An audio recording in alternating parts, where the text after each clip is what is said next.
Hello, my name is Tim Eliason from EG Tax, and I am going to train you and introduce you to our tax refund estimator as it is on our website. The website that you'll go to will be a link that will be sent to the individual that's in charge of use of the estimator. You will have a username and password. Right now that individual has a username and password. We're going to use a temporary one, so we'll enter the username and password and get the information up.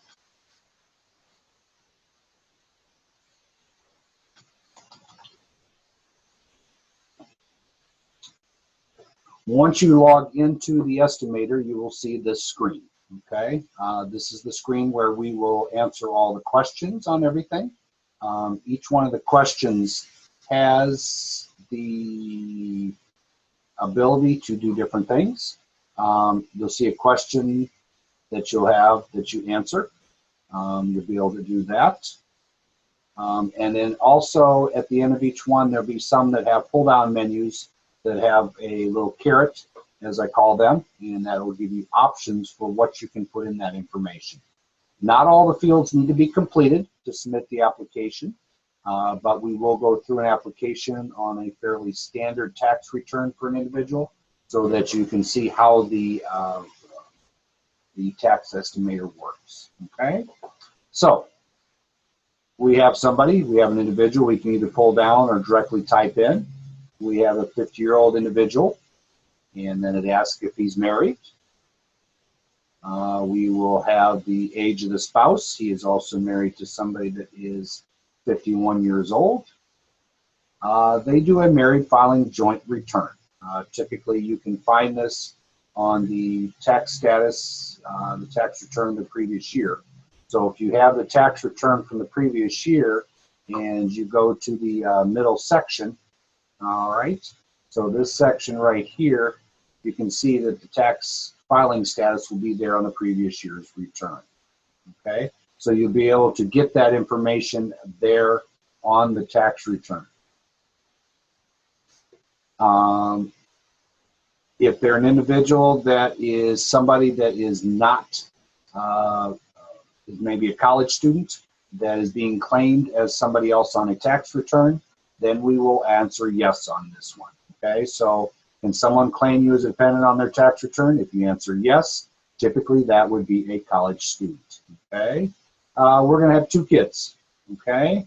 We're not going to have anybody in daycare. We're not going to have anybody here in the amount of daycare expenses. I do have 1 child that is under 16, and then I have a college student, okay? So you want to make sure that the number of dependents under 16 and 17 to 24 match the total number of dependents that you here have on line 6D, okay? That one here for the total number of dependents, when you go to the tax return, you will be able to find that number on the dependents, okay? The names will typically be in this middle section, and then the number of dependents will be over here on the right side, okay?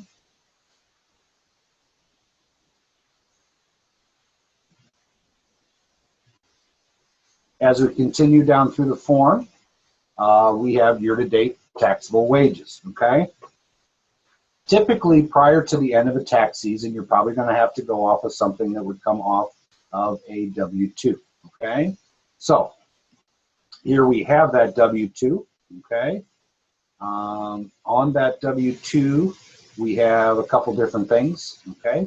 We will have our year-to-date wages, okay? So we'll have that there, all right?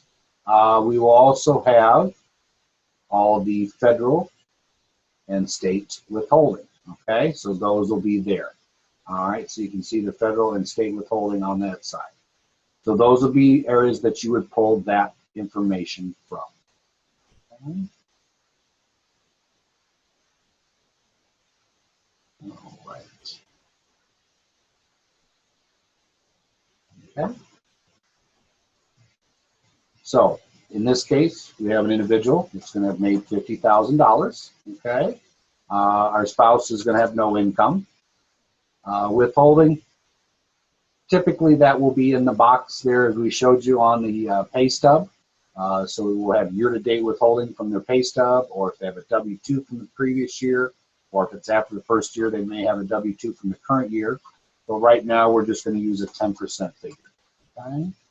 Again, the spouse is not working, and state withholding, okay, we're going to have about a 5% withholding.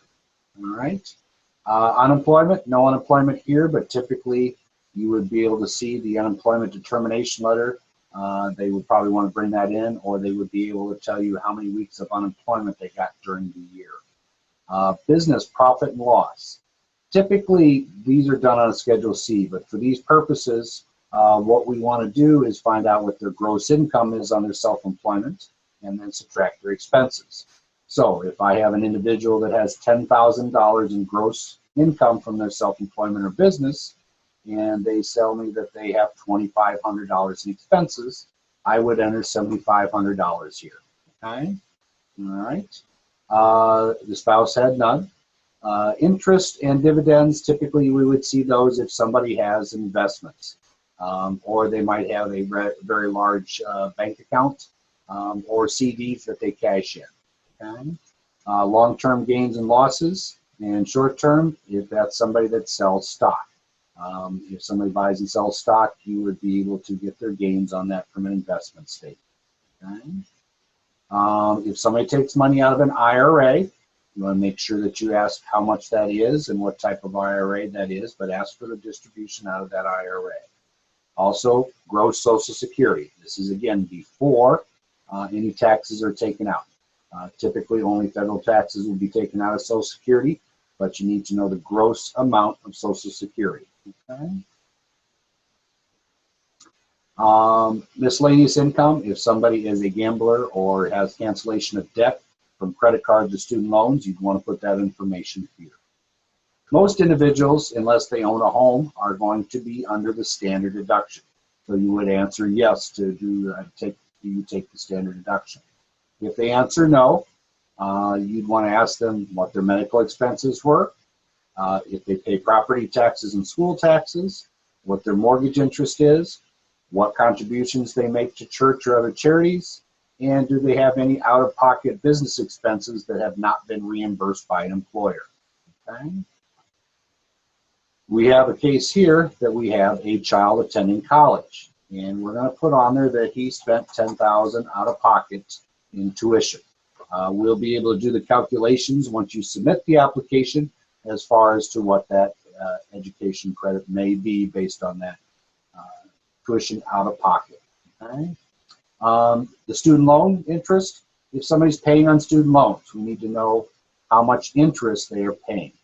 Typically, they can go find this on their online access to student loans, so they would be able to do that. Okay? And also, are they contributing to a retirement plan? And did they make any contributions to an IRA and the amounts for that? Okay? Alimony, sometimes you will see alimony in divorce situations. Make sure it is truly alimony. We do not want to take into account any child support on this line. Okay.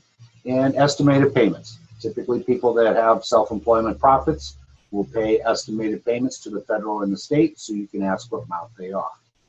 Down at the bottom, we have a very important section here. This section at the bottom is one that we definitely need to make sure that we have all the accurate information. Okay? Reason being, this is the information that we will use to validate that they get refunds on a regular basis. We want to make sure with this information that we can put it into our database to inquire as to whether the refund was taken last year for a past tax debt or student loans or any other financial obligation that allows the federal refund to be taken and not distributed to the taxpayer or direct deposit. So this is a very important section to make sure we have that on there. Okay? The last little thing we want you to do at the bottom, prior to submitting it, we have a little bit of a disclaimer. Okay? What that is on the disclaimer, we just want you to make sure that you read this to the taxpayer. As I said, it's right down here at the bottom. basically what this is saying is we want to make sure that they understand that we reserve the right to review, edit, and amend any information that they gave to us, that they realize this is just an estimator for their tax refund. By no means does this result in a guarantee on the amount of refund that they will receive, and that it's not intended to replace any filing of a tax return. So we want you to make sure that they understand that, and that this is done solely for the purpose of entering a business transaction with yourself for anything that you may choose to do with their estimated refund.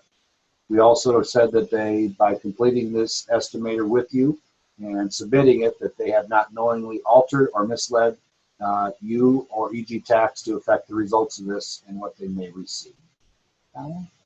So that's a refund estimator.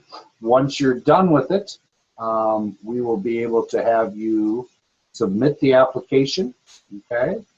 And once you submit it, you will see a screen here. It says thank you.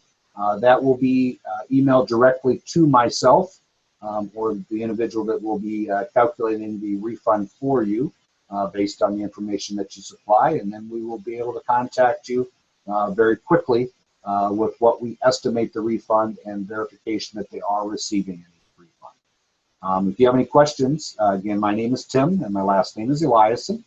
You can reach me at TELIASON@egtax.com, or you can reach me on my cell phone at 716-982-6629.